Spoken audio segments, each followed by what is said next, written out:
Okay, next. Pag-aralan naman natin itong buong components ng aking medium computer unit. Binuksan na natin. First, ito makikita natin yung ating RAM stick, no? Meron tayong dalawang RAM stick. Yan siya, DDR4 naman yan. Crucial lang nakalagay, no? 8GB DDR4. Dalawang slot yung ginamit natin, no? Kasi ang capacity nito 16GB naman, no? Kaya hinati natin siya 8GB kada isang DDR4 naman ang ginamit nating RAM stick. Yan yung pagtanggal nito. Gaya ng sinabi ko nung una, kabilaan, no, left and right, bubukain mo lang siya. Yan. Tanggalin natin siya ngayon. Yan. Yan yung RAM stick natin. Yung kabila, bunutin din natin, no. Yan. Ito naman yung kanyang heatsink sa kanyang CPU. Kasi nandito sa ilalim, no, yung tinatawag na CPU. Yung CPU pala hindi yung isang buong unit natin, no. Ang totoong CPU ay ito yung Central Processing Unit o Computer Processing Unit natin. Ito yung kanyang heatsink at nandito naman yung kanyang fan. At yung nilagay nga natin yung thermal paste niya, no, o cooling compound kanina. Okay? At nandito, ito chips na lang, no, yung ginamit na ano natin, North Bridge na chips. Maliit na lang siya, nakadikit na sa ating motherboard. At ang tinatawag nating motherboard, itong buong IC board naman na ito o integrated circuit board. Lahat ng components nakadikit siya diyan, no. Itong ating RAM stick na terminals, yung CPU, yung North Bridge na chips, at ito naman yung kanyang power supply, no. Yung power supply natin, meron siyang fan naman doon. Okay? Kita natin yung saksakan niya, yung power supply. Yan siya, meron siyang on and off.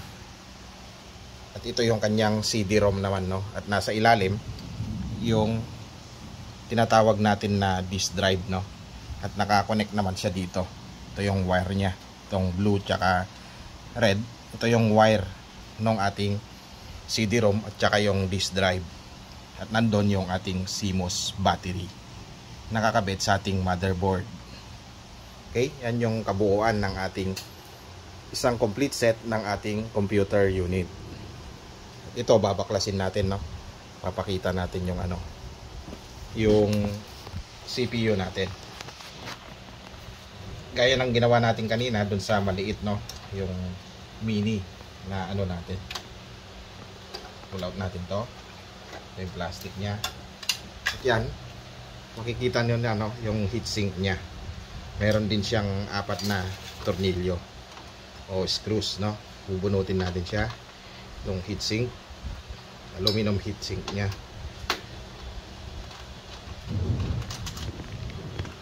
Para may ipakita natin yung CPU din nito.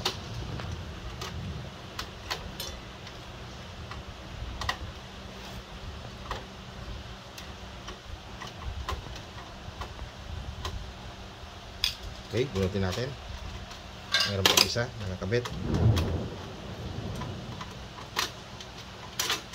Yan. Ito yung kanyang heatsink.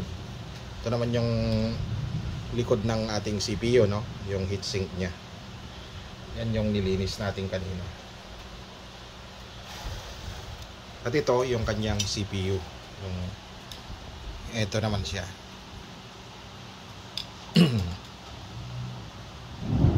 Yan, kung bubuksan natin, bubunutin natin ganyan. Yan naman siya, no. Okay, subukan natin siyang kunin. Yung CPU natin maliit lang, no.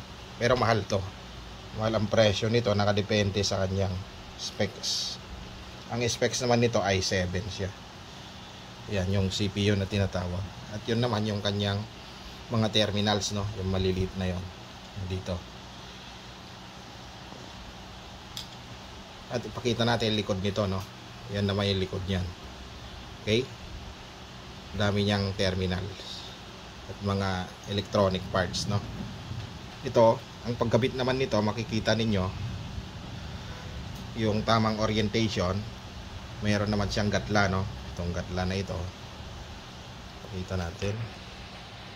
meron siyang butas doon, no? Yun yung parang kalahating butas.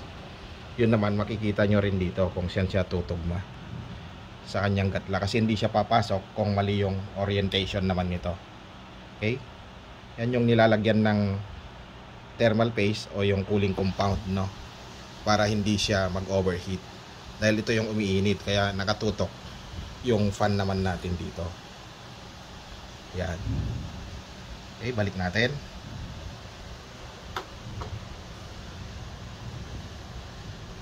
Tapos ilagay nyo lang yung lock nya, no. Lagay nyo yung lock nya,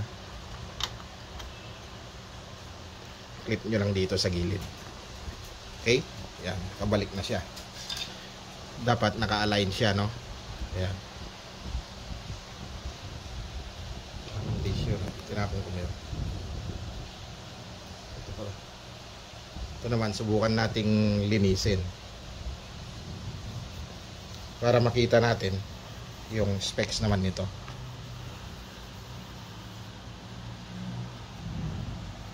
Yan, tanggalin ko ulit, pakita natin specs.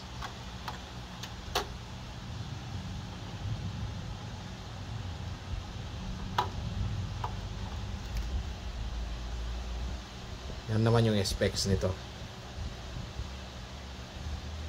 Intel Core i7 naman ito. Yan. Yan yung likod niya. Yan, iingatan nyo lang siyang ibalik kasi may mga terminal ito na parang sa gitara, no? Yung string niya tusok-tusok. Kailangan tumapat siya dyan dito sa pinaka terminals na yan. Ngayon, iwasan yung mabali yung mga nito, mga pin nito kasi napakaliliit, no? At maselan siya. Okay, yan yung half na butas.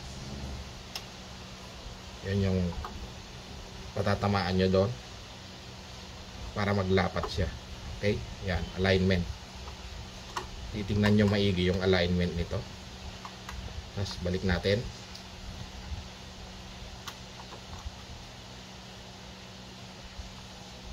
Mamaya lalagyan natin to ng thermal paste din, no? Pero buksan muna natin to, pakita ko sa inyo yung CD-ROM. Ito yung CD-ROM natin. Pag tinanggal natin to, itong wire, pwede natin bunutin itong CD-ROM, kaso may screw kasi siya dito, no?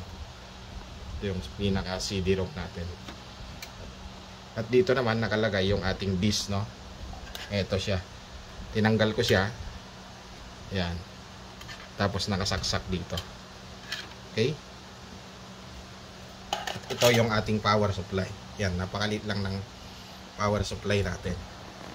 Dito siya. Yan, merong butas-butas doon. Yun naman yung fan nito. At yan yung pinaka motherboard natin. Yang buong yan, guys, no? Kapag nagpalit naman kayo niyan, dapat same yung specification, no? Para magtugma lahat ng mga butas dito sa likod. Yan, yung mga terminals natin, no? Magtugma lahat yung mga na yan, kung yung mga jack, itong USB, itong mga HDMI, at saka mga VGA na to. Kailangan tumugma siya. Okay?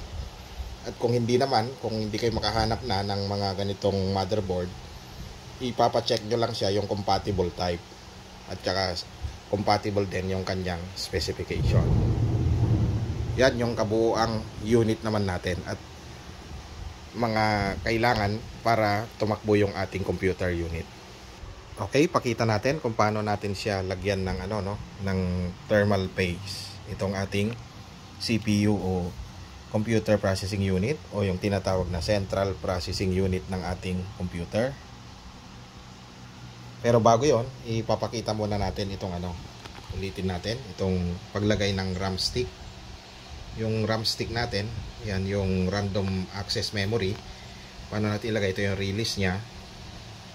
Yan, ibalik natin siya. Tingnan nyo yung gatla, no? Yung gatla, kailangan pasok siya doon. Pasok nyo lang dito sa sa release nya, and then push lang to, no? Pag pinush mo to, babalik tong left and right na lock nya, no? Push natin yung itong right, papansinin niyo ito para bumalik. Yon, bumalik yon. Ngayon, itong left naman, push natin ito, itong ram stick, yung pinaka-tip nito, and then babalik naman ito. Yon, bumalik din siya. Ganon din ito. Subukan uli natin. Pangalawang slot. Push natin ito. Itong right ulit.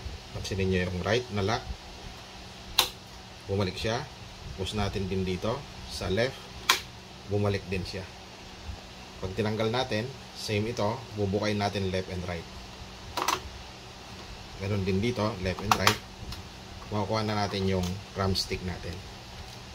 Pero bago natin siya ibalik, lagyan natin ng thermal paste itong compound niya, no? Yan yung CPU. Lagyan natin ng thermal paste para hindi siya mag-overheat. Itong thermal paste, nabibili lang ito, no? Binili ko lang ito sa Lazada. Marami naman siya doon. Saan na yung brush natin? Brush lang natin yan.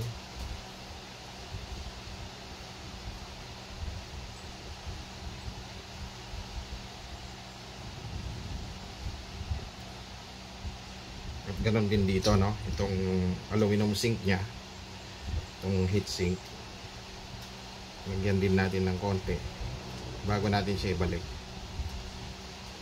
Yan. Tapos brush natin.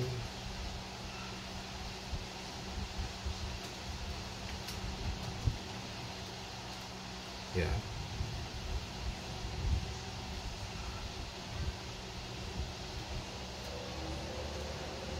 Okay. Balik natin siya.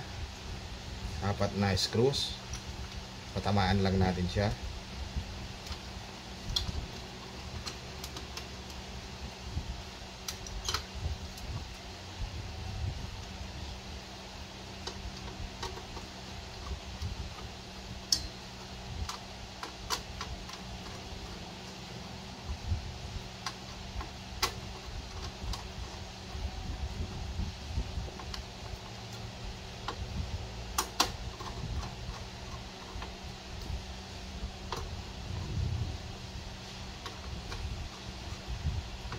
Yan. Okay na yung ating aluminum thermal sink. And then balik natin tong tong ram stick ulit. Balik natin ram stick. Tingnan yung gatla tapat sa pinaka nito. Pinaka terminal nito. Then left and right, no. Kung basta yung left and right na lock, babaon siya. 1. Pumasok na yung yung right and then yung left. Ganon din ito, no. Yung isang stick natin, memory stick, dito naman sa kabila, no. Pagmasdan yung right ulit, pumasok yung right and then yung left. Push natin, pumasok siya. Okay? At ito, balik natin tong pinaka guard ng ating fan, no. Okay. Yan, kumpleto na yung set ng ating computer unit. At yan yung kabuuan ng ating computer unit. At hanggang dito na lang muna ang ating video ng ating munting pag-aaral sa ating basic components ng ating computer unit. Hanggang sa muli and bye!